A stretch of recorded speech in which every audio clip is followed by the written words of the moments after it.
Oh, it's a nice walleye. Bottom bouncer follow up on there. That Jason? Nice.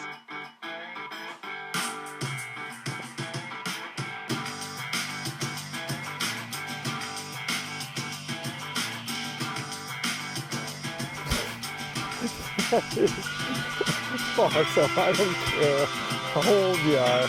I don't. Nice fish. Another dock bass.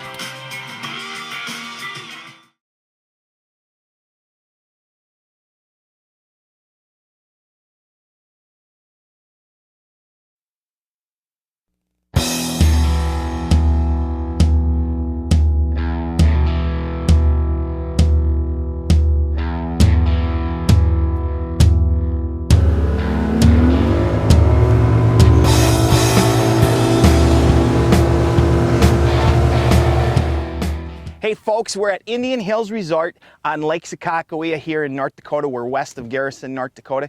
You know what? Lake Sakakawea is an outstanding fishery. We just spent about a day and a half chasing walleyes out here. We caught all sizes of fish from 12 inches all the way up to 26 inches, and these fish are fat, healthy fish. The other thing about Garrison and Lake Sakakawea, it is a scenic place to be. It's kind of a Wild West feel. Last night we had a tremendous sunset, just a really, really nice place.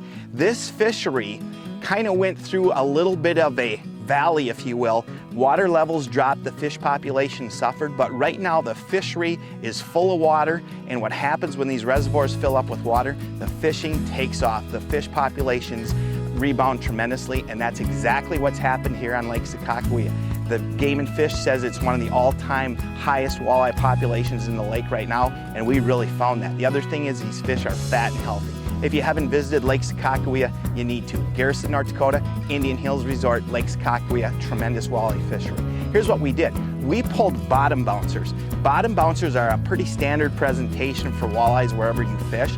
There's a couple things that are critical to pulling a bottom bouncer. Here's one of the things that I think is really important is you want to use a heavy enough bouncer so that you can fish fairly vertical. Obviously you want that bouncer down on bottom, but most of the time you don't need to drag it a long way behind. In fact, if you do drag it, lots of times you'll lose the stutter action. One thing that people don't always understand about a bottom bouncer is that bouncer ticking bottom gives a stop and go stuttering action to the bait.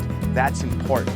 Lots of times that'll trigger additional bites. So you want to use a heavy enough bouncer to keep it on bottom. You don't want to long line it, keep it on bottom, keep it stuttering along, and you're going to have really good success with a bottom bouncer. Again, heavy is the key, at least in my opinion. Lots of people, when it comes to weight that they're going to use from a bottom bouncer, they will kind of use this kind of way to gauge.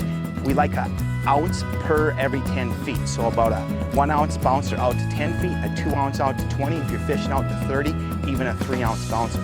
So that's a good rule of thumb. But again, fish it on a short line, keep it stuttering along bottom, and it's hard to beat a bottom bouncer. How do you fish them? Well, you know what, or what presentation do you use to fish behind them? There's a lot of different presentations you can use. We use spinners quite a bit. A spinner is a great tool and a very popular technique to fish behind a bottom bouncer. The other thing that we do a lot of is we use what's called plain, where we're simply using a snell, maybe a bead and a 2-hook harness, or some of these slow death style presentations work tremendously well with a bottom bouncer as well. So the Northland Rock Runner bottom bouncer, a tremendous tool. Here's another advantage. Go with a quality bouncer. A quality bouncer has a little heavier gauge wire, and that allows for that good stutter action. And again, that's really important. Lake Sakakawea, North Dakota, big, fat, healthy walleyes. This is a tremendous fishery. Get out here, use a bottom bouncer, pull some crawlers, pull some leeches. You're probably going to have a good catch. From all of us at Northland Tackle, stay tuned because next week on the Northland Fisherman,